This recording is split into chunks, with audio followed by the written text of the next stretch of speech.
īstenībā tā šoseis riteņbraukšanas konkurence ir vienkārši mežonīga. Tas ir vienkārši ārprāts. Apmēram tev ir tur 200 km etaps. Tu startā ieklipsē kāju tagad pedālī un vienkārši mauc reāli tos 200 km. Bet realitātē jau tā nenotiek. Ja tu gribi grūstīties, tad rokas tev paliek stūris. Tu ar galvu var ar pleciem, ar elkoņiem.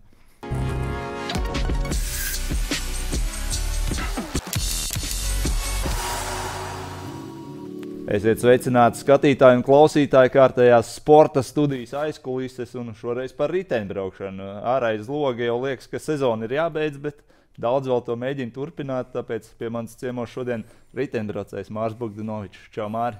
Sveiks! Klau, tu tikko esi kļūst par Latvijas čempionu, vai ne? Pastāsti par cyclocrossu, jeb velocrossu. Kā tev tas izdevās un kas tas vispār ir? Jo daudz nemaz nezinu, kas ir tas cyclocross, jeb velocross. Cyclocross ir Latvijā viņš šobrīd nav populārs, bet es ceru, ka tas mainīsies ar laiku. Tāpēc es arī mēģinu braukt un startēt un parādīt cilvēkiem, ka tāds arī mums šeit ir Latvijā iespējams. Bet tas ir ļoti populārs Beļģijā, Nīderlandē un citās Eiropas valstīs. Un īstenībā no cyclocross nāk šobrīd lielākie pasaules riteņbraukšanas uzvārdi. Piemēram, Wout van Aerts, Matthew van der Poels, Toms Pitcocks. Visi nāk no cyclocross, jo tas ir labs iesākums, kur ielikt savu bāzi tālākai riteņbraukšanai. Ja tu vari arī, protams, palikt cyclocrossā, bet vari arī iet pēc tam tālāk kaut kur. Un jā, es ceru, ka arī šis riteņbraukšanas veids Latvijā attīstīsies. Paraksturot nedaudz. Es redzēju, ka tur pat ir tāds tilts jākāp pat repēm, ar ko to var salīdzināt. Cyclocross ir tāds, viņš ir ļoti fiziski prasīgs. Tev ir ne tikai jāminās, bet tev ir jāspēj, tev jābūt veiklam, tev ir jāmāk nolikt no riteņa, uzlikt uz riteņa, pievērēt visādus šķēršļus, kas ir barjeras, kur tu lec nost, pārlec pār tām barjerām, pēc tam lec atkal uz riteņa. Tāpat vienmēr ir trepas iekļautas, sarežģītas smilšu sekcijas, kur tev vienkārši ritenis grims nost, jo brauc ar ļoti šaurām riepiņām. Tas ir principā gan arī tā kā šoseis riteni, tu brauc cauri pludmales smiltīm. Un tas tev ir jāmāk izbraukt, jābūt ļoti eksplozīvam, jāmāk ātri atjaunoties. Tehniskam arī jābūt ļoti pārvaldīt to riteni pa tādām vietām. Tā kā tas nekuram katram nav pa spēkam. Tāpēc arī, kā es uzsveru iepriekš, tas ir ļoti labs riteņbraukšanas veids, kur iesākt savu karjeru. Tas ir ļoti labs arī tieši bērniem, jo tu vari iemācīties, kā pārvaldīt velosipēdu. Un tas tev, protams, noderēs pēc tam tālāk jebkurā riteņbraukšanas veidā. Jā. Es ar Mārtiņu Blūmu runāju mūsu XCO kalnu riteņbraucēju. Viņš saka, man ļoti nepatīk kāpt nost no riteņa. Tur, kur citi izāķēja kājas un nes to riteni, es maksimāli līdz pēdējiem mēģinu palikt uz riteņa. Cik grūti vispār ir riteņbraucējiem? Tu ilgi esi braucis un tad tev ir jāķējās ārā, jākāpj nost, un tad jāiet ar kājām, jānes tas ritenis. Cik tas ir sarežģīti vai neērti, vai tev tas ir ērti, piemēram? Nē, tas, protams, nav ērti. Un arī cyclocrossā, protams, visi mēģina sarežģītākās vietas izbraukt, tik cik vien tas ir iespējams. Arī tur ir, nezinu, piemēram, kaut kādas šitās čūskas saucamās pa dubļiem, kur tiešām ir ļoti grūti izbraukt. Un parastam vienkārši cilvēkam liekas nereāli, bet cyclocross braucējs mēģinās tāpat to pieveikt uz riteņa. Esot arī stāvus kāpums, vienmēr tu mēģinās uzbraukt, nevis lekt nost no riteņa, jo tādā veidā tu saglabāsi vairāk spēka, arī mazāk laika zaudēs, jo katra nolikšana tev prasa kaut kādu laiku un uzlikšanu apakaļ, un plus tev izsit no ritma. Bet, protams, ir cyclocross trasē vienmēr iekļautas dažādas sekcijas, kur tu esi vienkārši spiests kāpt nost, jebkurš braucējs. Tas trepas, kurām tur neuzbrauks augšā. Arī. Tur nav variantu, vai ne? Tur nav variantu, tu lec nost. Tā ir tā specifika šajā veidā, ka tevi sit ārā no ritma. Tu esi iegājis kaut kādā ritmā, brauc, un pēkšņi tev ir jālec nost, jāuzkrien pa trepēm, tev puls vēl uzkāpj augšā, jāmāk atkal ātri sagrupēties apakaļ, turpināt braukt. Un tu reāli, principā, cyclocross ir stunda, tā ir stunda distance gara, un tu brauc visu distanci aptuveni pulsā virs 180, vismaz man tā ir. Un tev visi šie elementi ir jāspēj pieveikt, esot tādā pulsā tajā brīdī. Tas ir tas vēl sarežģīja to visu. Jā. Un tāpēc arī tev ir ļoti viegli kļūdīties, tāpēc, ka tev ir pulss tajā brīdī, nezinu, pieņemsim 185, un tev ir jāizbrauc smilšu sekciju vai jānolic no riteņa, jāuzskrien pa trepītēm, jāuzlic apakaļ. Un katra mazākā kļūda, tā ir uzreiz sekunde, un beigās tas viss savācās. Tāpēc jā, tas viss jāspēj salikt kopā. Pie liela pulsa, tev jābūt tehniskam, veiklam un spēcīgam. Jā, Latvijā man šķiet, nesen ir šādas sacensības parādījušās. Tagad Salaspilī ir trase bija uztaisīta. Tur arī notika tas Latvijas čempionāts. Riteņbraucēji saka, tā ir iespēja pagarināt sezonu. Tad, kad viss ir beidzies, tad vēl ir velokross. Tu to izvēlies darīt, kāpēc citi varbūt nē? Kāpēc nav tik ļoti aizgājis šis, vai tomēr es kļūdos, ka daudz to dara? Pagaidām nav daudz, un Latvijā tas tikai šobrīd sākās. Īsumā pirms gadiem 15, vai pat, nezinu, varbūt vairāk vai mazliet mazāk, Arvis Pīziks, bijušais profesionāls, viņš mēģināja šo visu iekustināt Latvijā, bet kaut kādas 2-3 sezonas viņš pamēģināja un kaut kā īsti neaizgāja. Nezinu, kāpēc, kaut vai Eiropā tas jau bija diezgan populāri. Varbūt to specifisko velosipēdu pieejamība Latvijā nebija tik viegli viņus dabūt tos riteņus, tāpēc arī varbūt tas veids neaizgāja. Bet šobrīd ļoti populāra ir gravel riteņbraukšana kļuvusi. Un tie velosipēdi, cyclocross ritenis ar gravel riteni ir ļoti līdzīgi. Un tu, principā, gravel velosipēdu, kā arī cyclocross velosipēdu var izmantot gan tajā disciplīnā. Un arvien vairāk cilvēki šādus riteņus iegādājas, un tad varbūt arī tas veids arī beidzot pie mums aizies. Bet, piemēram, es jau pagājušajā gadā uzsāku to cyclocross savu sezonas beigās, jo mums tepat kaimiņos Igaunijā ir ļoti labs cyclocross seriāls, vairākos posmos. Tāpat Igaunijas čempionāts ir diezgan augstā līmenī. Un es pagājušajā gadā to visu pamēģināju, man ļoti iepatikās. Man arī ļoti parocīga tā disciplīna ir. Un tā arī tas aizgāja. Un arī mūsu riteņbraukšanas federācija redzēja, kas notiek kaimiņos, un kad arī es tur iesaistījies, un vēl pāris Latvijas braucēji. Un tā arī kaut kā tas šobrīd iesākās arī Latvijā. Un es ceru, ka arī mums būs savs seriāls, kur braucējiem pagarināt savu sezonu. Jā, kas notiek ar tevu velosipēdu pēc šādiem mačiem? Ir kaut kas jāmaina uzreiz, jo viņš pietiekami daudz cieši dzirdot, ka tur pa smiltīm, pa dubļiem. Vai tu vienkārši notīri un brauc tālāk?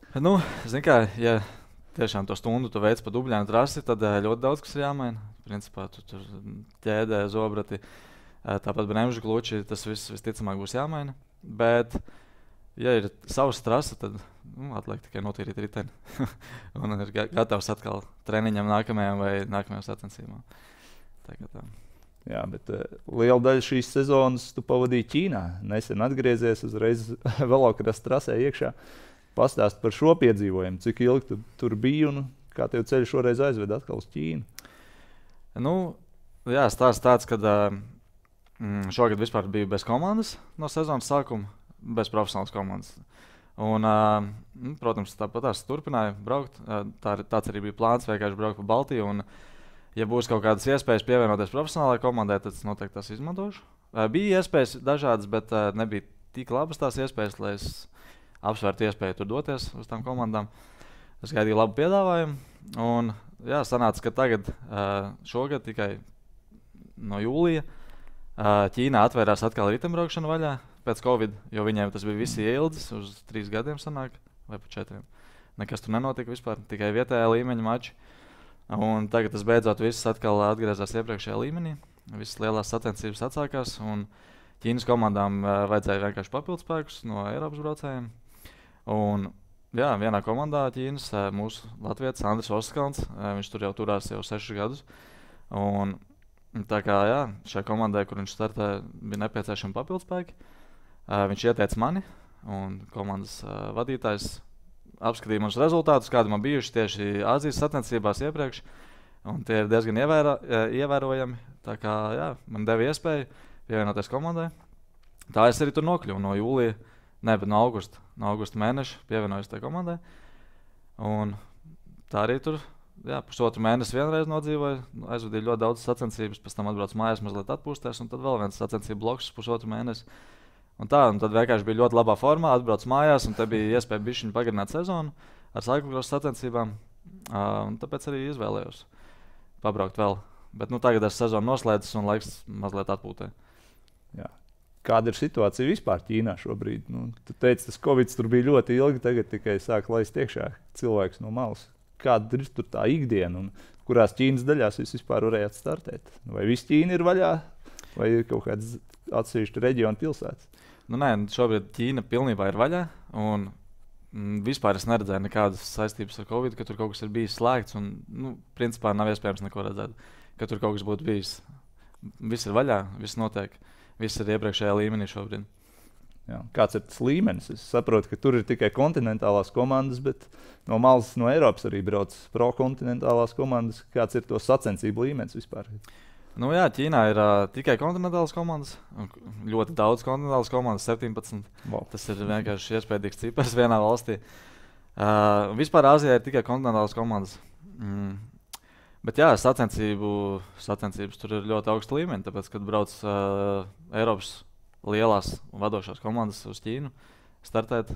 Tāpēc, kad šīm sacensībām, kurās mēs startējam, ir ļoti augsta kategorija, tur ir iespēja nopelnīt ļoti lielus UCI punktus, kā arī ir liels naudas balvas, un par kurām brauc cīnīties vadošās Eiropas komandas. Un tā kā mums, tām Ķīnas komandām, arī tikai labākajām, ir iespēja samēroties spēkiem ar vadošajām Eiropas komandām. Mhm. Kāds ir tas ķīniešu domgājiens? Piesaistot Andrus jau tur ilgu laiku, tagad arī tu.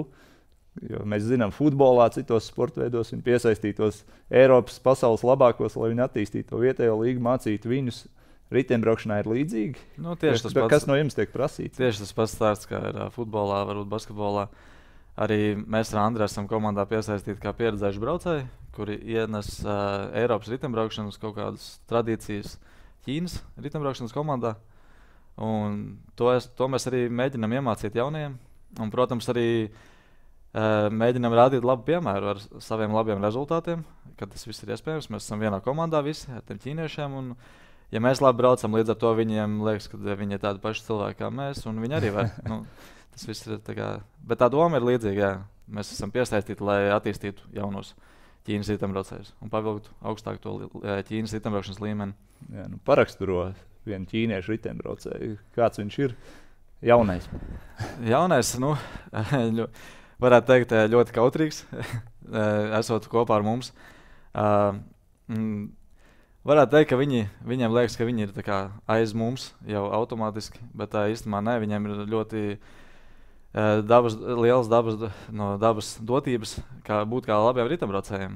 Tīri fizioloģiski. Tīri fizioloģiski, jā. Varbūt kādam liekas, ka Ķīnā nav spēcīgi riteņbraucēji, bet tur ir ļoti daudz talantu, kur vienkārši ir jātīsta, un varbūt tur pietrūkst treneri un tādas lietas, bet katrā ziņā talantīgi braucēji tur netrūkst. Un arī manā komandā ir, pieņemsim, viens ir 20-gadīgs čalis. Viņam tagad bija pirmā sezona profesionālajā riteņbraukšanā, un mēs braucām Tūra Flankavī Malaizijā, kas ir ļoti augsta līmeņa sacensības, kur bija arī 2 World Tour komandas un 8 pro-kontinentālas komandas, tātad 10 lielās komandas. Un tas čalis vienkārši, mans komandas biedrs 20 gados, pirmajās savās profesionālās sacensībās uzbrauc kalnu finišā, ko 20 vienkārši iebrauc tādā līmenī. Tas parāda, ka tur ir arī talantīgi braucēji. Viņus vienkārši vajag attīstīt. Un to arī viņi dara. Piesaista trenerus no Eiropas, piesaista braucējus no Eiropas. Un es domāju, pēc kāda laika Ķīnas riteņbraucēji būs arī World Tour līmenī. Jā, tas ir laika jautājums, vai ne? Es domāju, ka tas ir laika jautājums, jā. Jā, tu minēji Malaiziju, Ķīnas dienvidi, klimats pietiekami brutāls, vai ne? Mitrs, karsts, kā tur bija?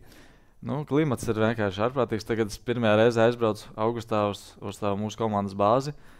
Es vispār biju tādā labā formā, tiešām sagatavojies tam lielajām sacensībām un domāju, ka viss būs kārtībā, bet tu ierodies tur, un tad tu saproti, ka vienkārši tev tagad tas viss, ko tu esi satrenējis, ir jāparāda 38 vai 40 grādu karstumā un nereālākajā mitrumā. Un tā sajūta pirmajā treniņā braucot ir tā, ka tu vispār neesi trenējies, tā kā viss ir no nulles jāsāk, bet pie tā visa pierod, protams.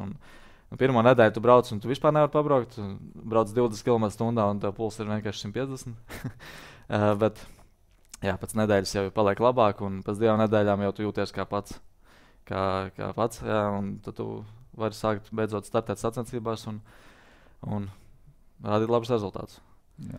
Kā fizioloģiski ķermenis pie tā pierod? Tev vairāk ūdens jādzer, vitamīni, enerģijas dzērieni un tādas lietas. Jā, tā kā karstums prasa daudz enerģiju no ķermeņa, lai dzēsētu ķermeni, tad tev, protams, arī liela svīšana ir. Tu uzņem daudz ūdeni, arī sāļus un speciāls dzērienus. Bet, protams, arī ēdiens daudz vairāk. Karstumā ir tā, ka tu negribi ēst, bet tev ir jāēd daudz vairāk, jo tas ķermenis patērē ļoti daudz enerģijas desējot. Kā bija rēdiena? Atradi kaut ko, kas tev dara? Pa lielam tā treniņos tu vienkārši lieto to pašu, ko šeit, Eiropā. Tie ir vienkārši sporta kaut kāda batoniņa vai vienkārši parasti banāni. Sporta uzturs, jā. Bet vispār ar ēšanu Ķīnā ir diezgan liels problēmas. Tā. Grūti. Ar ēšanu ir grūti. Jā, paraksturot tās problēmas. Kas sagādā grūtības? Atrast kaut ko eiropeisku vai piemērot tev? Jā, principā komandas bāzē mums īstenībā nav problēmas. Tāpēc, kad mūsu komandas vadītājs, viņš pats ir bijis World Tour braucējs. Viņš braucis Discovery Channel komandā kopā ar Lensu Armstrongu un arī lietuvietu Tomasu Vaitkušu, kuram ir augsts sasniegumi ritembraukšanā. Un viņš zina, ko mūsu ritembraucējiem vajag un ko tieši eiropiešiem vajag. Viņš to visu sagādājis mūsu komandas bāzē un tur tiešām var iztikt ar visu. Bet problēma sākās sacensību viesnīcās, kuras it kā ir 5 zvaigžņu un augstākā līmeņa restorāni, tur ir un viss, bet tur ir Ķīnas virtuve. Un man pieņemsim tā, es aizēju pēc sacensībām vienkārši tu paņem šķīvi, un tur ir ļoti daudz paplātes, kur tu vari vienkārši izvēlēties ēdienu. Milzīgs aplis, tev ir 20 opcijas apmēram, ko paņemt no tām visām paplātēm. Un tu izēji to apli, un tev šķīvi ir tikai pliki balti rīsi vienkārši. Tas pārējais ir vienkārši, tu nesaproti vispār, kas tas ir, kaut kādas mērces. Un, nezinu, es nevaru vienkārši kaut ko tādu vispār apēst. Un tad sanāk tā, ka tu tās lielās dauzdienas, kas ir 8-9 dienu sacensības, principā brauc uz rīsiem, uz plikiem rīsiem. Šeit tā tu dabūji kaut kādu tur, nezinu, vistu vai, bet arī tā. Rēdiena ir tiešām problemātiski un, realitāte ir tāda, ka tev ir jāņem līdzi kaut kas no Eiropas. Piemēram, nezinu, koncerti. Tas ir risinājums, jā? Tas ir risinājums, pierast var pie tā vispār, jo daudziem ir vēdera problēmas, kas aizbrauc uz Ķīnu, arī sportisti ilgi mokās. Kā bija eiropiešiem un tev? Ļoti daudziem vēdera problēmas, bet, protams, pieradu, un tu esi spiests ēst arī to ķīniešu virtuvi. Vienkārši ar tiem rīsiem tu to pusotru mēnesi neizdzīvos. Izdzīvot varētu, bet tev ir jābrauc sacensības, un tu esi spiests, tu riskē, tu ēd vienkārši to, kas tur ir.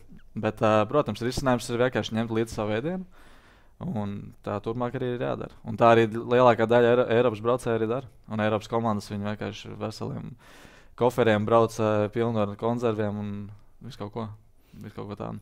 Jā, vienu sprint finišu vismaz tu uzvarēji. Tas, ko es redzēju, no malas runājot ar ritembraucējiem, saka, Ķīnas tirgus ir nenovērtēts, un tur ļoti labi var nopelnīt. Tu vari piekrist. Es varu piekrist, jā. Tās sacensības, ko es uzvarēju, tās bija Ķīnas līgas sacensības. Tās nebija UCI kategorijas sacensības. Iekšējās, jā, viņiem ir tāda Ķīnas līga, tā kā Ķīnas kauss. Un tur tās visas 17 kontinentālās komandas arī startē. Principā tās ir tā kā UCI sacensības, tikai nav tā kategorija piešķirta. Bet jā, viņas nav viegli uzvarēt nekādā ziņā, jo visas tās komandās ir profesionāli braucēji. Visi saņem algu par savu darbu un trenējās, un tas vienīgais, ko viņi dara. Un katrā komandā arī ir leģionāri, un ar viņiem tev arī jācīnās. Un, nav viegli uzvarēt, jā. Bet man izdevās, un tās tieši bija ļoti svarīgas mūsu komandai sacensības, jo tieši komandas sponsori skatījās, bija ieradušies, un tieši izdevās arī uzvarēt. Un tā arī man bija īstenībā pirmās lielās sacensības jaunajā komandā. Tā kā uzreiz sevi ļoti labi parādīja. Par to arī prieks. Bet tas Ķīnas tirgus, protams, viņš ir, es teiktu, nenovērtēts. Varbūt daudziem liekas, kas tur tā Ķīnā, kas tā par ritembraukšana ir, bet ja mēs skatāmies tās lielās Ķīnas sacensības, kurās brauc arī Eiropas komandas, mēs reāli cīnāmies kā līdzīgu arī World Tour komandām, kuras atbrauc. Un nav tā, ka tur nevar arī neviens pabraukt. Tās komandas ir spēcīgas. Ne visas, protams, bet kādas 3 Ķīnas komandas ir ļoti spēcīgas, kuras arī lielajās sacensībās ar Eiropas vadošajām komandām spēj cīnīties un braukt arī trīniekā iekšā. Kāda ir atmosfēra sacensībās? No Eiropā mēs zinām, Beļģijas klasika, kas citas lielās tūras skatītāji visu 100 vai 200 km garumā apkārt trasēja liels muģeklis cilvēkiem. Kā ir Ķīnā? Vai tur tautai tas interesē? Ķīnā ir tā, īstenībā ir diezgan līdzīgi, jo cilvēku ir nenormāli daudz. Arī pirms starta tev tur visi nāk grib nofotografēties, īpaši Eiropas braucējiem. Arī pēc finiša, tikko es nofinišēju, tev visi krīt virsū un taisa selfijas un liek parakstīties un citās par daudz. Un arī sacensību garumā reāli ir 200 km sacensības un visur ir cilvēki. Bet vai viņiem interesē tieši riteņbraukšana, es nezinu. Es domāju, ka nē. Vienkārši tas ir kaut kāds pasākums, viņi iziet ārā ielās, varbūt arī viņiem liek iziet ārā, lai kamerās viņi nesaprot īsti, kur viņi nonākuši. Jā, es domāju, ka viņi baigi daudz nesaprot tur, bet nu, katrā ziņā skatītāji ir ļoti daudz, un par to arī ir prieks. Nu. Un, jā, nu, piemēram, pēc arī tu nofinišētās sacensības daudz arī jaunie braucēji, mazie kaut kādi puikas, ķīnieši, 12 gadīgi, 11 gadīgi nāk pie tevis un taisa selfijas un arī skatās tos finišus un tā, nu, kaut kāda interese viņiem ir. Nu, tā. Kā ar tavu interesi? Vai grasies atgriezties? Vai ir jau piedāvājums, vai nav? Ja būs, vai tu brauks? Piedāvājums ir, un es domāju, ka es arī braukšu. Un tā, nu, visticamāk, es palikšu tā pašā komandā. Līgumu gan vēl neesmu parakstījis, bet es domāju, ka tur viss būs kārtībā. Nu, jā, man ļoti patikās. Vispār man Āzijas riteņbraukšana, man viņa ir daudz parocīgāka. Es nezinu, kur ir tā nianse? Varbūt laikapstākļos, varbūt laikapstākļi man ir parocīgi, salīdzinot ar citiem riteņbraucējiem. Es nezinu, sākumā liekas, ka es tur aizbraucu ļoti grūti man iet, bet es pierodu un pēc tam man aiziet. Nezinu, kāpēc. Un arī visi jaudas rādītāji, ko es varu redzēt ar savu jaudas mērītāju, nu, man, nezinu, Āzijā man ir visi jaudas rekordi. Nezinu, ar ko tas ir saistīts, bet jā, man tā riteņbraukšana Āzijas ir daudz parocīgāka. Un arī komanda mums šobrīd ir tik laba, ka es tikai priecājos tur būt. Augstākā līmeņa komanda. Arī lielās Eiropas komandas brauc sacensību laikā klāt un novērtē, cik mēs labi izskatāmies, cik mēs esam spēcīgi kā komanda un arī cik mēs labus rezultātus rādām. Un interesējās par to, kā vispār ir braukt Ķīnā un tā. Un ļoti daudz spēcīgi braucēji arī raksta un sūta CV mūsu komandai un vēlas pievienoties. Jā. Ja tev būtu jāizvēlās tāda līmeņa komanda Ķīnā vai kaut kur tepat Eiropā, ko tu izvēlētos? Ja man būtu 25 gadi šobrīd, es droši vien paliktu Eiropā, mēģinātu braukt Eiropā, mēģinātu, protams, izkarot savu ceļu līdz pasaules tūras komandai, un to es arī darīju savos 25 gados, bet tā kā tagad es esmu vecāks un es tās iespējas līdz World Tour līmenim vairs neredzu. Es redzu iespējas varbūt līdz pro-kontinentālam līmenim, jo arī no Āzijas riteņbraukšanas labākos paraksta joprojām uz Eiropas labām komandām, kas ir pro-kontinentālās. To es redzu kā iespēju vēl, un es uz to arī eju, un ceru, ka tas sanāks. Protams, vajag labus rezultātus. Bet jā, šobrīd tajā līmenī, kādā es esmu kontinentālajā, ja salīdzinām Eiropas kontinentālās komandas pret komandu, kurā es, piemēram, šobrīd esmu, tad es pat vispār neizskatu iespējas braukt Eiropā. Nu, tā attieksme, sadzīves apstākļi, es domāju, ka arī atalgojums un iespējas nopelnīt arī sacensībās un gūt tās emocijas, kādas tur ir, un iespējas sacensties ar lielām komandām. Eiropā man tādas nebūtu, braucot šāda līmeņa komandā, bet Āzijā man tādas iespējas ir.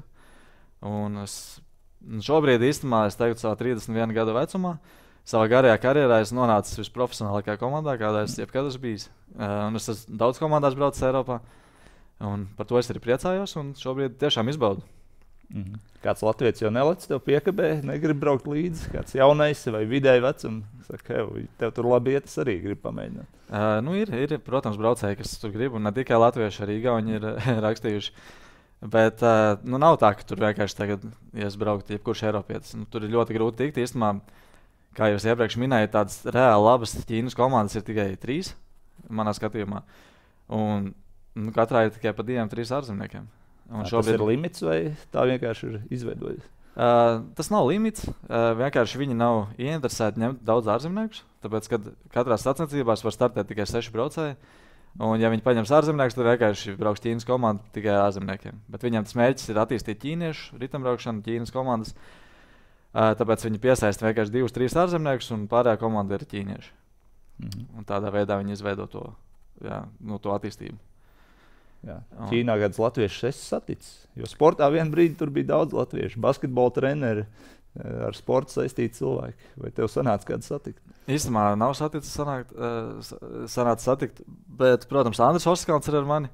Mēs esam divi latvieši Ķīnas riteņbraukšanas komandā. Un, protams, mums arī tas sadzīve ir daudz vieglāk būt divatā un vispār to ilgo laiku izturēt prom no mājām. Ir daudz vieglāk divatā nekā tu esi viens pats ar ķīniešiem. Bet tā latvieši, Igaunis bija viens tagad pro-kontinentāla komanda Izraēlas Cycling akadēmija, kur brauc Kristīnēlāns. Viņi startēja Hainans Tūrē, un tur ir sporta direktors, sporta menedžers ir Renē Mandrī, kurš ir Igauns. Jā, un viņš arī īstenībā baigi novērtēja, kā mēs braucam tur, kā Ķīnas komanda, cik labi mēs izskatāmies. Un tā, bija patīkami pārsteigts par līmeni Ķīnā, un viņam ir reāli augsta līmeņa komanda, kur brauc arī Tour de France. Un viņam arī, un viņi pat nevinēja tās sacensības. Tur tas līmenis ir augsts, jā. Nu, Ķīna un Āzija tev nav sveša vieta. Arī tajā brīdī, kad Latvijas komandās arī braucāt uz Ķīnu, Emīls Liepiņš teica, ka tev ir stāsts par Haineņas viesnīcas, ka tev tur labi atceroties. Vai tu pats atceries, kas tur notika? Īstenībā, man liekas, Emīls bišķiņ ir sajaucis kaut ko varbūt ar citu Ķīnas sacensībām citām. Varbūt tas bija Tour of Taihu Lake viesnīca. Mēs tur, jā, kas tur notika? Interesanti. Tur bija tāds afterpartijas pēc sacensībām, tad mēs tur normāli devām vaļā. Bet tas, jā, tur tik daudz tie piedzīvojumi bijuši agrāk, ir, kad mums tā saruna ieilgs ļoti ilgi, ja es sākšu visu stāstīt, tāpēc par to labāk nē. Bet, jā, nu, Ķīnas ritembraukšana, visas tās sacensības mēs jau braucām Latvijas komandā esot ar Rietumbanku Rīgu, arī ar Alfa Baltiku.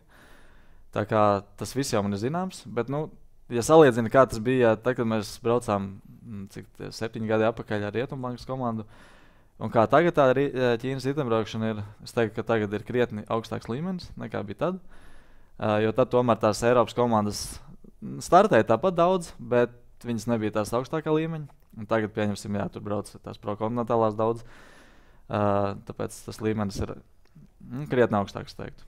Tagad tos podiumus izcīnīt ir sarežģītāk. Nu, tā. Jā, nu, kontinentālās komandās tu daudzas brauc. Alfa Baltika, Latvijā iesākt, Rietumbanka.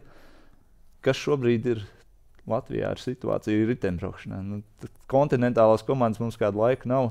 Kā tu to jūti, esot iekšā ritembraukšanā? Cik liels mīnus tas ir? Jo, kur palikt tam latviešu puikam, vai ne? Kas Murjānis ir pabeidzis, kur iet tālāk? Nu jā, nu tā ir tā milzīgākā problēma šobrīd Latvijas ritembraukšanā. Kad tagad izskatās tā, ka nu, es nezinu, kas notiks tad, kad mēs, visi tie vadošie, kas mēs šobrīd esam, kad mēs beigsim. Tāpat arī Toms Kuiņš, Kristīnēlāns, Emīls Liepiņš, nu, kad viņi beigs, es piemēram, šobrīd es neredzu iespējas, kā puikam, latvietim, 14-gadīgam, piemēram, es teiktu 17, 18-gadīgam, kurš pabeidz junioru vecumu, kā viņam izlausties līdz tai World Tour ritembraukšanai. Mums tomēr tās iespējas bija daudz lielākas, tāpēc, ka bija pat 2 kontinentālas komandas. Un zinot to, ka vispār latviešu ritembraucēji, varbūt ir iespējams latviešu sportisti, vispār attīstās vēlāk, salīdzinot, piemēram, Eiropas ritembraucējiem, kuri jau 18 gados parakst vienkārši līgumus uz World Tour. Mums ir tas solis vajadzīgs, kas ir pēc junioru vecuma, vēl vajadzētu attīstīties, piemēram, kādā attīstības komandā, kāda agrāk bija Rietumbanka Rīga, parādīt sevi Eiropas līmeņa ritembraukšanā un tad no tās komandas izlausties tālāk. Šobrīd tas ceļš ir aprāvies tiem junioru braucējiem, jo mums vienkārši tādas komandas nav. Un, jā, es nezinu pat, kur viņiem likties. Un nav jau arī cilvēki, kas palīdz viņus, piemēram, tos puikas iekārtot kaut vai, nezinu, Francijas kaut kādās komandās vai Itāļu komandās. Nu, ir daži braucēji, kas aiziet pēc junioriem tur, bet tie ir uz vienas rokas pirkstiem saskaitām. Pat mazāk. Varbūt tieši tā paudze, ko tu nosauc, ir tā, kas var palīdzēt. Nu, labi, jums ir vēl savu karjeru un savas lietas. Bet... Emīls, Toms vai ne, Kristis? Es jau īstenībā esmu iesaistījies tajā visā. Es arī strādāju kā treneris Dobeles sporta skolā. Šobrīd pats esmu joprojām profesionāls sportists un nesanāk, protams, pilnvērtīgi tur iesaistīties tā, ka es tur varētu viņiem tie puikām palīdzēt katru dienu esot klāt. Bet tāpat es savas 1-2 reizes nedēļā pievienojos tiem treniņiem un pamācu un mēģināšu arī tālāk attīstīt viņus. Tāpat arī es trenēju diezgan daudz braucējus attālināti ar vienkārši treniņu plāniem. Arī Aleksu Krastu, kurš šobrīd ir uzskatu vadošais jaunais braucējs Latvijā.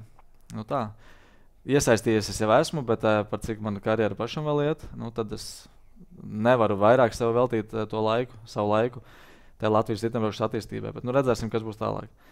Bet vajadzētu mums tos cilvēkus, kas palīdz tiem jaunajiem kaut kur iekārtoties pēc junioru vecuma.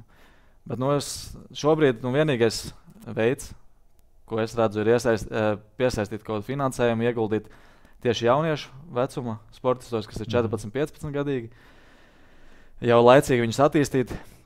Un, jā, izveidot kontinentālu komandu, kaut kādu attīstības komandu, kur viņiem pēc tam tālāk pārlikties pēc junioru vecuma un dot to iespēju parādīt sevi kaut kādās plašākās riteņbraukšanas sacensībās Eiropā, lai kāds vispār viņus pamana.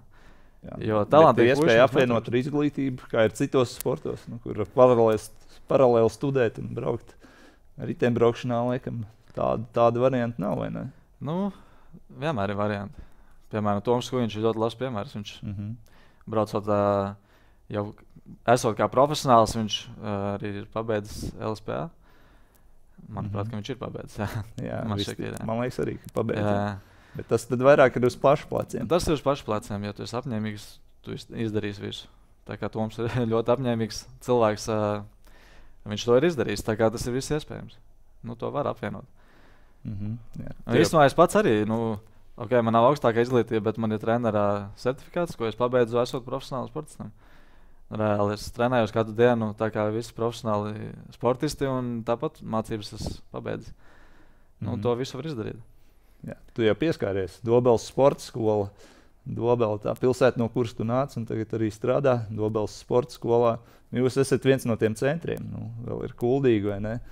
Rīga, pēc tam ir Murjāņa. Ko tu saki par to sistēmu? Šobrīd, es saprotu, ir tā, ka attīst sporta skolās šos bērnus, vai ne? Tad vienā brīdī jāiet uz Murjāņiem, un tad jāskatās tālāk. Kā tev šķiet šī sistēma? Vai Murjāņi vēl ir dzīvotspējīgi tieši riteņbraukšanā? Es domāju, tā sistēma ir. Sistēmai nav nevainas. Ir mums tās pilsētās, Kuldīgā, Dobelē, tāpat Smiltene tagad attīstās Rīga. Ir tur cilvēki, kas darbojas ar tiem bērniem. Vienkārši, kas varbūt pietrūkst vairāk tās pilsētas. Pietrūkst, varbūt, kā bija, piemēram, Tukumā, vēl bija Vēnspilī, Liepāja. Visas tās pilsētas vēl attīstītos tā riteņbraukšana. Un beigās tos labākos izvirzīt uz Murjāņiem, tad tā sistēma reāli strādā. Šobrīd varbūt pietrūkst te bērni, manuprāt, un Murjāņos es domāju, ka nav kā agrāk, kad tur tikai labākie. Manā laikā, piemēram, es pats tur nemaz netiku, jo es nebiju pietiekami labs, tā kā man bija 14 gadi. Bet tagad es domāju, ka ir tā, ka uz Murjāņiem aiziet vienkārši tie, kas grib iet, un nevis tie labākie.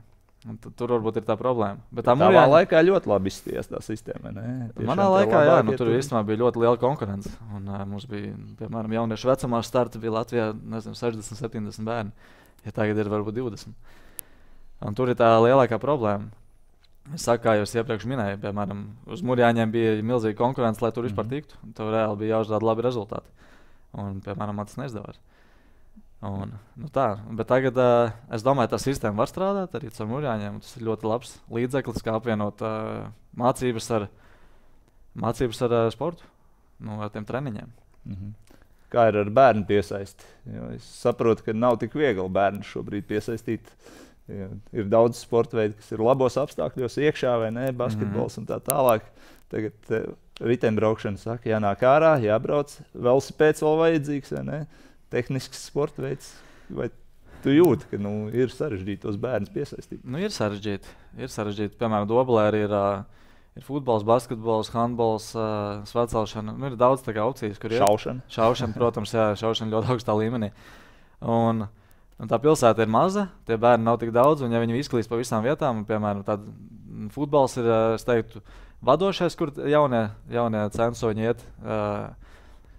Kur iet sportot vispār, izvēlās tieši futbolu, un tad te pārējie, piemēram, manā grupā ir tikai kaut kādi 7, 8 sportisti šobrīd. Pietrūkst, nezinu. Vajadzētu vairāk vienkārši tos bērnus piesaistīt tieši tā riteņbraukšanai. Bet kas tev ieintriģēja? Ar ko tos bērnus piesaistīt? Labi, tas bija cits laiks, vai ne? Bet... Kā tieši es nokļuvu riteņbraukšanai, kas man ieintriģēja? Kas ieintriģēja? Es domāju, ka es zināju labus braucējus Latvijā vispār, kas ir tieši vadošie, un tas arī ieintriģēja. Tā laikā bija... piemēri, vai ne? Bija piemēri, jā, kā es skatījos. Tā kā sporta ziņās tu lasi kaut kādos žurnālos redzi. Kas bija tie tavi varoņi? Andris Naudišs, kas nāk no manas pilsētas, viņš bija viens no vadošiem Latvijas braucējiem, tāpat World Tourā startēja. Tajā laikā arī Romanis Vanšteins, pasaules čempions. Par viņu es zināju, pat vēl nesot riteņbraucējiem. Un tas arī vienkārši, jā, tu redz tos kaut kur tu redzi tos lielos Latvijas zvaigznes, un tad varbūt tas arī uzrunā. Jā, bet tagad arī ir Emīls, tu, 2 dobelnieki. Nu jā, un tāpēc es arī cenšos tur iesaistīties un uz tiem treniņiem kādreiz viņiem pievienoties, lai viņi redz mani un arī sociālās tīklos mēģina kaut cik būt aktīvs un likt kaut kādas bildes, jo tie bērni tomēr skatās un seko līdzi, arī vecāki. Un tas varbūt uzrunā un iesaist tos jaunos. Nu, tādā veidā tāds viss jādara. Tāpēc arī es tieši aicinātu tos mūsu vadošos ritembraucējus būt vairāk tādiem aktīvākiem uz to bērnu piesaisti. Tieši tie sociālai tīkli ir ļoti svarīgi, kā mēs uzrunājam tos jaunos. Un liekam arī startējam arī Latvijas sacensībās tomēr. Jo mūsu vadošie ritembraucēji ļoti atturīgi izturās pret Latvijas sacensībām, kaut arī viņi šeit ir uz vietas, bet nestartēja īsti Latvijā. Man atkal tas skatījums varbūt komanda neļauj, vai tas vairāk personiski izvēle? Es domāju, tā ir personiski izvēle, jo tomēr tas paņem tavu laiku, un ja tu esi mājās, tu varbūt gribi atpūsties un nestartēt tajās sacensībās, bet es izmantoju arī Latvijas sacensības, jo tomēr tie jaunieši, viņi skatās uz tevi kā uz profesionāli un tiecās uz to tavu ceļu arī. Nu, tā. Jā, mēs pieskārāmies mūsu vadošajiem braucējiem. Krists Nelans šogad Tour de France. Kā tu to redzēji un ko viņš tur izdarīja? Cik iespaidīgi tas bija tev kā ritembraucējiem? Tas bija ļoti iespaidīgi. Es domāju, ka Kristam šī bija viena no labākajām sezonām viņa karjerā. Un es teiktu, viņš tāds klusums no viņa bija varbūt mazliet. Un tad vienkārši Tour de France viņš vienkārši reāli izšāva. Un viņš bija pilnīgi katrā etapā reāli visu laiku priekšā atrāvienos un arī 4. vietu izcīnīja, un tajā dienā viņam tiešām bija liels izredzes arī uzvarēt to etapu. Tur nedaudz vairāk veiksmes, un viņš arī to būtu izdarījis. Tas bija tiešām iespaidīgi. Un, protams, sekoja līdzi visam, kā viņš brauca, un ļoti priecājos par viņu. Toms Skuiņš arī turpat blakus. Viņš ir pietiekami lielā pasaules tūras komandā kapteinis, viens no kapteiniem.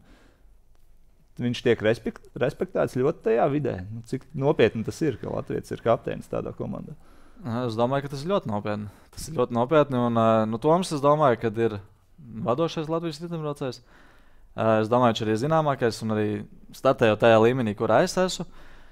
Tomu reāli zina visi.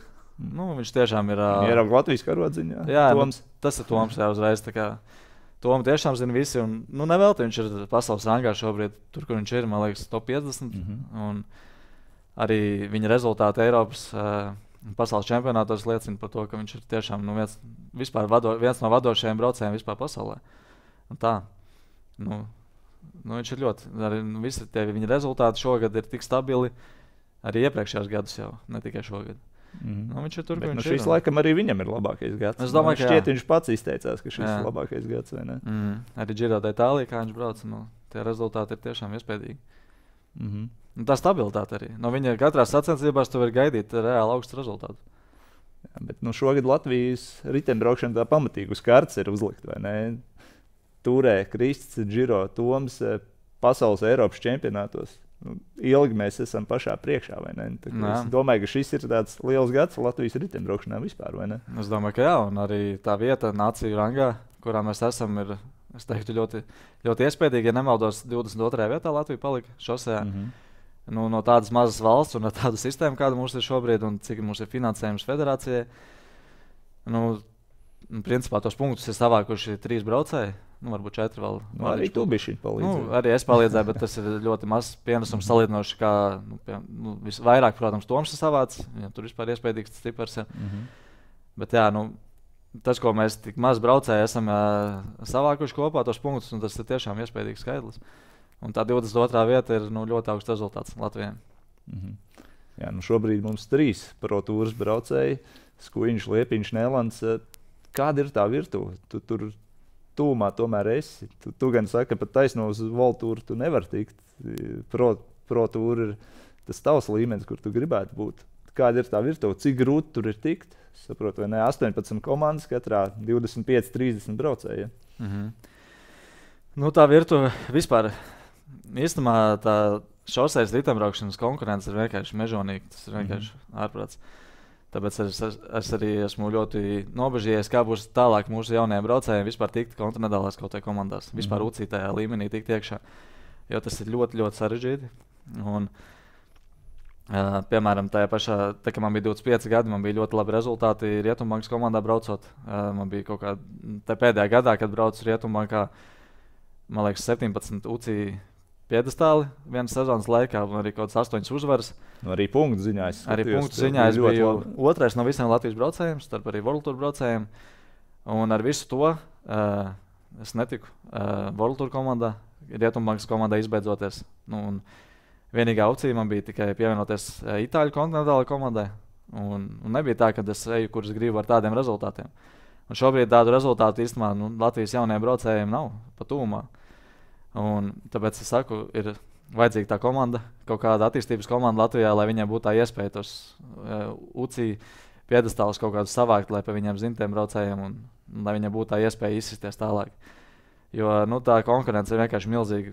Un nerunājot jau vispār par World Tour. Kaut kā kontinentāla komandā tikt iekšā no Latvijas, tas ir ļoti, ļoti grūti. Ļoti grūti. Un līdz World Tour izsisties, tas ir vispār ļoti, ļoti, ļoti smags darbs. Un, arī Emīls Liepiņš, piemēram, viņš ir ļoti talantīgs braucējs, kā jau bērnībā es redzēju. Jūs tomēr ļoti līdzīgi esat, vai ne? Jā, bet es jau redzēju Emīlā, kad mēs bijām mazi puikas, viņš vispār netrenējās vienkārši, bet es trenējos tajā laikā, visu laiku vienkārši te uz treniņā, viņš vispār nenāk un sacensībās viņš vienkārši aizbrauc man garām. Un tā, bet, ir liels talants viņš ir, bet arī viņš tikai 27 gadu vecumā izskatās līdz World Tour, vai pat vēl vēlāk, nepateikšu. Ap to vecumu, jā. Un tas vien jau parāda, cik grūti tas ir. Jā, es toreiz tieši biju pie jums abiem. Jūs tur braucāt treniņu.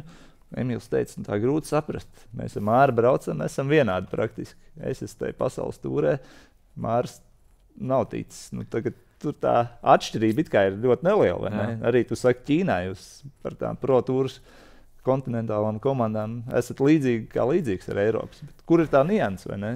To grūti atbildēt. Tā ir tā milzīgā konkurence, un tev vienkārši ir vajadzīgas daudz visādas apstākļu sakritības, veiksme, protams, cilvēki, kas tev palīdz kaut kur nokļūt. Tam visam ir jāsaliekās kopā, un tad tas ceļš tev izveidojas. Protams, arī tavi rezultāti. Un tur ļoti daudz solīšu ir, kam ir jāsakrīt kopā. Visam jāsaliekās, un tad tu tur nokļūsi. Ja tas viens kaut kāds ķēdes posms kaut kādā brīdī iztrūkst, tad tu tur nemies tajā virtuvē. Tu esi iekšā kaut kādā tajā apritē, tu tajā lielajā komandā viņi zina pa tevi, bet to soli veikt uz priekšu, tas ir tik grūti, tev citais ļoti maz pietrūkst. Tas tā kā 100 metros, vai ne? Tas tā nākamā 110 ir grūtāk. Jā, un tieši tā kā tu teici, tā atšķirība starp World Tour braucējiem un to vadošajiem, pieņemsim, kontinentālajiem braucējiem, viņa nav liela. Viņa nav liela. Mēs varam cīnīties kā līdzīgs ar līdzīgu. Vienkārši jā, bet visiem nav vieta. Vienkārši tur ir 18 komandas, un tie pārējie čaļi, kas netiek World Tourā, viņi arī ir spēcīgi. Viņi brauc zemākā līmenī, jo viņiem nav vienkārši citur, kur braukt. Un tad mēģina izlausties. Bet atšķirība nav tur vienkārši. Citi iedomājas, pieņemsim, tur brauc ritembraucējs Tour de Francā, un tad es braucu, pieņemsim, Ķīnā. Un tad mūsu tā atšķirība starp viņu un mani ir vienkārši tur kaut kāds kosmos. Bet tā realitāte nav tāda. Es saku, arī Āzijas vadošie braucēji, viņi tāpat parakstās uz Eiropas vadošajām komandām, parakst līgumus, un pēc tam arī aiziet uz Eiropu, un tur labi startē. Pietiekami līdzīgi mēs esam, un kā Emīls teica, tajā intervijā pirms 7, nezinu cik gadiem, kad tu pie mums biji. Tas pirms Covid. Tieši Covid sākuma posmā. Jā, tad mazāk gadiem. Viņš arī teica, mēs esam diezgan līdzīgi, bet viens ir World Tourē, otrs tur maļās pa to kontinentālo virtuvi un mēģina sev to vietu izkārtot kaut kādā veidā. Tā tas arī ir, diemžēl. Bet es domāju, tas jau nav tikai ritembraukšanā. Tas ir daudz, kur tev vienkārši vajag visam salikties, un tad tu nokļūsi tajā augstākajā līmenī. Jā. Augstākajā līmenī tad grandiozi pārēja, vai ne? Primožs Rogličs no Jumbo uz Boru, tā pārējas summa arī tur miljonos jau. Viņam gada alga, ja internets nemelo, 6 miljoni. Vienbrīd likās, ka tā ritembraukšana, tur nav tās algas tādā kosmosā, vai ne, kā lielajos komandas sporta veidos, bet tomēr pašā tajā augstākajā līmenī tur arī tā nauda ir ļoti daudz, vai ne? Jā. Tā nauda ir, pasaules tūras komandās, protams, citi vispār cipari, bet arī tur, piemēram, starp vadošajiem braucējiem un zemāk līmeņa braucējiem, kas tāpat World Tour braucēji, un tā līguma apjoma finansiālā ziņā ir vienkārši nenormālāka atšķirība. Un, piemēram, un tādi, kas ir tur parasti braucēji pasaules tūras komandās, viņi tāpat ir ļoti spēcīgi. Bet jā, tie cipari, ko viņi saņem, ir vispār, tur nekas ir milzīga atšķirība. Milzīga atšķirība vienkārši, jā. Un tā atšķirība arī starp, piemēram, World Tour braucēju un kontinentālu braucēju, šajā gadījumā mani, piemēram, ir tas līgumos ir vienkārši kosmiska atšķirība. Bet tā līmeņa atšķirība nav tik liela. Tā spēku samēros mēs neesam tik atšķirīgi kā uz papīra, piemēram, tajos līgumos. Jā, tas ir cits tirgus, vai ne? Tas ir cits tirgus, jā. Jā. Tu pieminēji bērnībā, ka Emīls tur netrenējoties, tev aizbrauc garām. Es saprotu, jums tur bija ķīviņi ar Lietuvas komandām bērnībā, pat līdz kautiņiem aizgāja. Kas notika bērnībā ar lietuviešiem? Nē, tur visādi gadījumi. Mums tāds stāsts ir tik daudz, mums tāda interesanta komanda Dobelē izveidojusies. Mēs bijām tādi četri spēcīgi braucēji, un tad visi tādi ir interesantiem raksturiem. Bija mums viens sacensības, kur mēs aizbraucām uz Lietuvu. Un viens no mūsu komandas braucējiem pirms startā bija parakstīšanās. Katram braucējiem pirms startā jāparakstās par to, ka tu esi ieradies. Un startēji šajās sacensībās, un tur rinda, viss stāv rindā. Un kaut kāds Lietuvas braucējs vienkārši pienāk priekšā, atņem to tāfelīti, kur jāparakstās tam mūsu braucējiem un pagrūž apmēram malā, ko tu vispār esi lietuvietis, tas savās mājās dadot to, es parakstīšos. Protams, mēs bijām tādi nepiekāpīgi, un Emīls gāja aizstāvēt savu komandas biedru. Normāli iedeva iekšā ar lietuvietim. Tā. Kā tas viss beidzās? Visi tika pie starta. Es gāju tikai izšķirt, bet beigās man iedeva diskā vēl. Es pie starta netiku. Un tas, kuram atņēma tam mūsu komandas biedram to tāfelīti, tas arī tika diskvalificēts, arī lietuvietis tika diskvalificēts, bet Emīls kaut kā, kurš normāli iedeva iekšā tam čalim, tas tika pie starta, jā. Kaut kā. Un tā arī mums visu laiku gājas ar visādiem notikumiem jau no bērnības, kur mēs esam startējuši kopā. Tāpat arī rietumākas laikos, kad mēs Ķīnas sacensībās un pēc tam visi tie afterparty trakie, tur tik daudz tie stāsti ir. Jā, šitāda cīņa ir arī pelotonā. Kad tu atpazīsti tos braucējus un saproti, ka šito es priekšā nevaru laist, šis izmanto labāk aizvēju, tu jau atpazīsti arī, ar kuriem ir tā īstā cīņa tajā grupas finišā, piemēram. Protams. Tie vadošie braucēji, kas mēs tur cīnāmies, piemēram, par tiem grupas finišiem, mēs jau visi viens otru zinām. Mēs zinām, pa lielam jau tie, piemēram, mēs braucam daudziem sacensības, tur 8 etapi, 5 no tiem ir līdzinuma etapi ar sprinta finišiem. Tur jau skaidrs apmēram, kuri tie vadošie braucēji tur būs. Tie cilvēki jau ir visu laiku vieni tie paši priekšā, pa lielam tas 20 tur tikai vienkārši tā secība mainās. Un tad tie arī viens otru izmanto un grūstās un nepiekāpjas. Tā cīņa, lai tur priekšā būtu, ir vienkārši mežonīga. Tā ir. Jā, kāda ir tā sadarbība ar tiem pārējiem, kas palīdz sprinteriem? Kāda ir tā saziņa jūsu starpā? Tur skaidrs, ka šito mums jāmēģina neaizlaist līdz tam finišam. Manā gadījumā man sadarbība uz finišiem ir ar Andru Oskalnu. Viņš ir vienkārši savu darbu dara izcili. Es teiktu, viņš ir fenomens. Jā. Fenomens. Viņš reāli ir arī World Tour cienīgs braucējs. Viennozīmīgi arī viņam nav sagājis, varbūt nav bijis īstajos brīžos, īstajā vietā kaut kur. Nav viņam kāds palīdzējis, varbūt iekārtoties augstāka līmeņa komandās. Bet tas, ko viņš spēja izdarīt uz finišu, joprojām tas ir augstākais līmenis, kā viņš man spēja izvilkt. Arī starp lielajām komandām, starp World Tour komandām. Viņš man spēja noturēt viens pats priekšā līdz pēdējiem kilometram. Mazliet piedod Māri paraksturošo. Andrs liels braucējs. Ko nozīmē aizvilkt līdz finišam? Lai tāds cilvēks, kas nezina riteņbraukšanu, var saprast, ko tas nozīmē. Kādu darbu Andrs izdara, ko tieši viņš izdara, lai tu nonāktu tajā sprinta finišā priekšā. Un tas ir vienkārši, principā, ir tās vadošās komandas, piemēram, šajā gadījumā tās ir pro komandas, kas noliek savus vagonus, viņiem ir 6 braucēji, kuri velk sprinteri uz priekšu. 6 priekšā un sprinters aizmugurē atpūšās. 5 priekšā, sprinters aizmugurē nosacīt atpūšās, protams, arī neatpūšās. Pēdiņās. Jā, tu jau tāpat tur brauc aizmugurē, tev ir grūti tur. Un tā vieta uz ceļa ir tik, cik viņi ir. Un, piemēram, ir 10 pro komandas lielās, viņiem ir spēcīgi visi braucēji. Un viņi aizņem to vietu uz ceļa reāli, un viņiem pat nav visiem vieta priekšā tiem vagoniem. Un, ja es iešu viens pats, piemēram, uz to finišu, man tur visi izgrūstīs, es vienkārši zaudēšu spēku ļoti daudz. Jā, vēl cīnoties pirms finiša, tu jau zaudē ļoti daudz spēkus. Jā, un tad tev beigās tu esi tik daudz iztērējis tos spēkus, un tev vēl tas sprints jāveic ir beigās 200 metros pēdējos. Un tas nav tik vienkārši, tāpēc tev vajag to komandu, kas tev piesadz, iedo aizvēju, pavelk uz priekšu. Arī, protams, ja tu brauc aiz kaut kāda sava tā vilcēja, no pārējiem braucējiem ir kaut kāds respekts. Tev tur negrūst, tad tev redz, ka tu tur velc, tev palaiž iekšā aiz tā savu braucēju.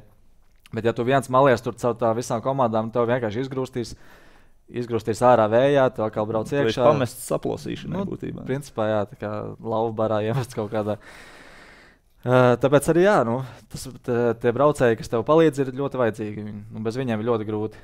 Bet Andris, jā, viņš savu augumu, ar savām dotībām, viņš principā viens pats ļoti labi spēja veikt to darbu un nogādāt mani pašās beigās starp tām lielajām komandām, noturēt priekšā, aizvējā.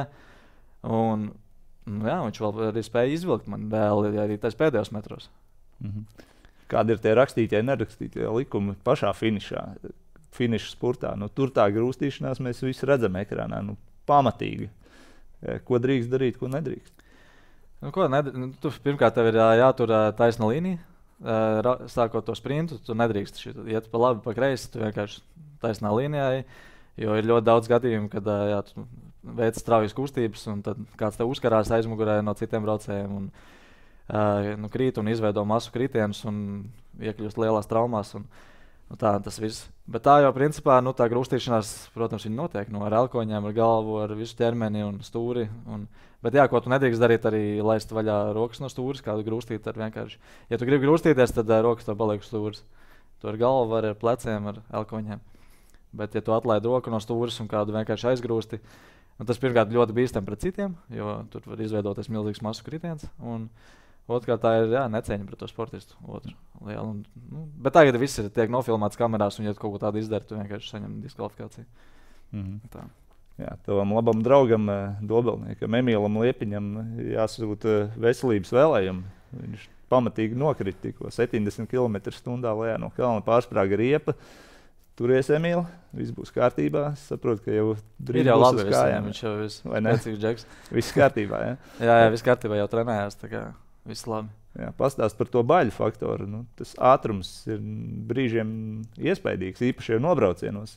Vai ir kādā brīdī baila, vai kā to pārvarēt? Es domāju, ka baila ir visiem, bet vienkārši atšķirība ir, cik liels bailes tev ir. Līdz kurienē tu var iet? Tas slieksnis, kaut kāds. Nobraucienos es neteiktu, ka, piemēram, tur vajag baila būt. Tas vienkārši tu ikdienā treniņos veic tos nobraucienus, un tas ir viss normāli. Protams, arī ir tādi braucēji, kas ir atstrādājuši nobraucienus tieši, un viņi uz tādu tempu paņem tajā nobraucienā, un ja tev viņam ir jāceļ, tad tev ir jāriskē reāli. Un daudziem ir bail, un viņi vienkārši palaiž vaļā. Tu uzbrauc 10 km kalnā ar vadošajiem, bet vienkārši nobraucienā tu visu vari zaudēt, tāpēc, ka tu nemāki nobraukt lejā, tev ir bail. Bet manā gadījumā es neteiktu, ka man ir bail uz finišiem, un tas tev aizkrīt vienkārši ciet, tu vienkārši ej uz tiem finišiem. Tas ātrums ir tiešām milzīgs. Tur ir 65, arī citais 70. Uz līdzeni. Uz līdzeni, jā, tas ir. Un, tas ātrums ir tiešām. Bet ir, protams, braucēji, kuriem ir bail, un tāpēc arī, kā jau es iepriekš minēju, piemēram, tās grupas sprintos, konkrētās sacensībās, tur ir kaut kā 20-30 cilvēki, kas tur priekšā maļās. Un tie ir tiem, kam vismazāk baili ir tajā brīdī. Un daudzi, piemēram, tajos finišos nemaz nepiedalās. Tādi kaut kādi kalnā braucēji, viņi tur labāk priekšā nemaz nelien. Viņi vienkārši riskētu ar iekļūšanu kaut kādā kritienā. Viņi saprot, ka uzvarēt viņi nevarēs. Viņš nevarēs uzvarēt, varbūt viņš desmitniekā tur var ietrāpīt, bet viņš labāk neriskē, jo viņam varbūt pēc 2 dienām ir viņa etaps kalnā. Viņš labāk tur nemaisās. Un viņam, protams, arī iespējams ir bail tur cīnīties vispār. Bet jā, ja tu gribi reāli uzvarēt tās sacensības, tās bailes tev vienkārši tajā brīdī ir jāizslēdz. Jo tur ir risks ļoti liels. Un, riteņbraukšana, es teiktu, ir ļoti, ļoti. Šoseis riteņbraukšana ir ļoti bīstams sporta veids, tāpēc, ka tev nav vispār nekāda aizsarga. Tu esi pilnībā ķivers, tikai ķiverē. Jā. Un tie ātrumi ir, tāpat viņi ir milzīgi.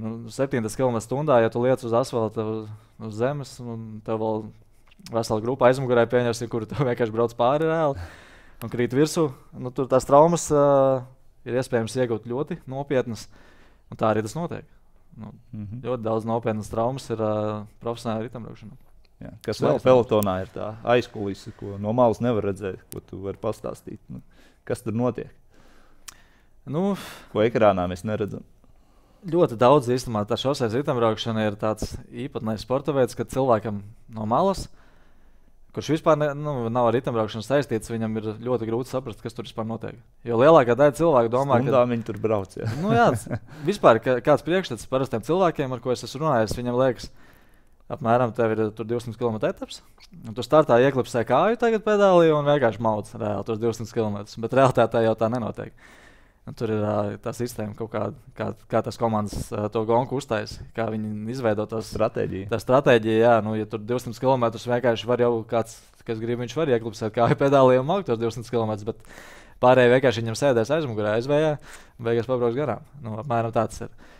Tāpēc tā tas nenotiek, un tāpēc ir tas komandas darbs, palaiž atrāvienus, un pēc tam komanda noķer, tad ir tie grupas finiši, ir sprinteri. Katrā tajā sacensību kaut kādā posmā ir kaut kāda tā trase, un ir katram braucējiem parocīgāk. Piemēram, man ir sprinta etapi, uz mani strādā sprinta etapos, citam ir kalnā braucēji, kalnā ir finišs, tad uz viņu strādā. Tur ir ļoti daudz visādas nianses. Arī tāpat ēdināšana, piemēram, līderiem tur pieveda ēdienu no mašīnām, tāpat pudeles. Ko daudz nemaz nezinu. Arī mums brauc aizmugurē mašīna tehniskā, kur brauc vienkārši sacensību laikā. Nezinu, tev vajag kaut kādu palīdzību no mašīnas, vai tur, nezinu, sāk līt lietus, tev vajag apģērbu, tu brauc uz mašīnu. Tas tādas nianses, kas man liekas pašsaprotams, bet parastam cilvēkam viņš pat nevar iedomāties, ka tāds notiek. Bet ir citi braucēji, kas līderiem pieved, vai ne? Arī, protams, esam redzējuši, ka Toms Skuiņš tur, kad 20 pudeles liek tajā savā jakā, vai ne? Un tas ir ļoti svarīgs darbs. Tas ir ļoti svarīgs darbs, jo, piemēram, arī tādās sacensībās, kur tagad es Ķīnā startēju, tur ir mežonīgs karstums, un tur tās pudeles un ēdiens ir tev vajadzīgs ļoti daudz visu laiku. Nenormāli daudz, ja tu kaut ko izlaidi, kaut kādā brīdī nepadzeries, tu vienkārši vienā brīdī izbeigsies. Sacensību beigās tu vairs nevarēsi to savu darbu izdarīt.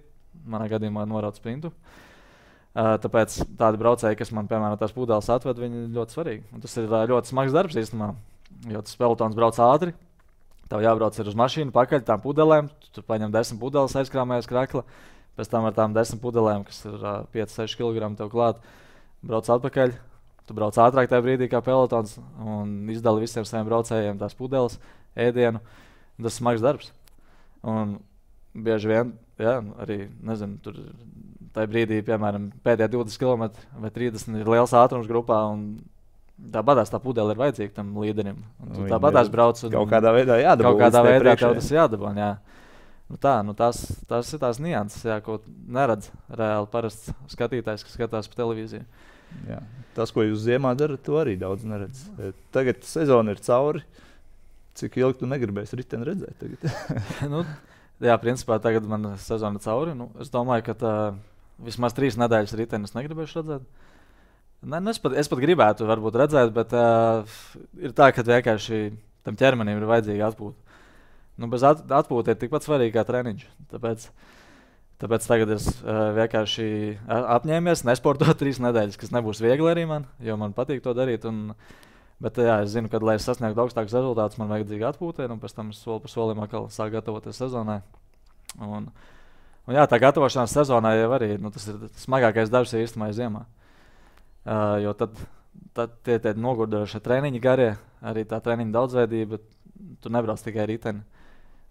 Tu gan slēpo, gan vingro, gan eji svaru zālēm, un visu kaut ko tu dari. Tas sezonas periods jau īstenībā ir vienkārši. Tie treniņi, viņi arī ir smagi un gari, bet tad jau tu baudi. Tu visu laiku ir tas sacensības nedēļas nogalēs vai daudzdienas sacensības, un tā jau ir bauda. Es godīgi sakot, braucot tagad Ķīnā, visās lielajās sacensībās, piemēram, tur 25 dienās bija 19 starti. Es pat nenogurstu īsti no tā, es to visu izbaudu.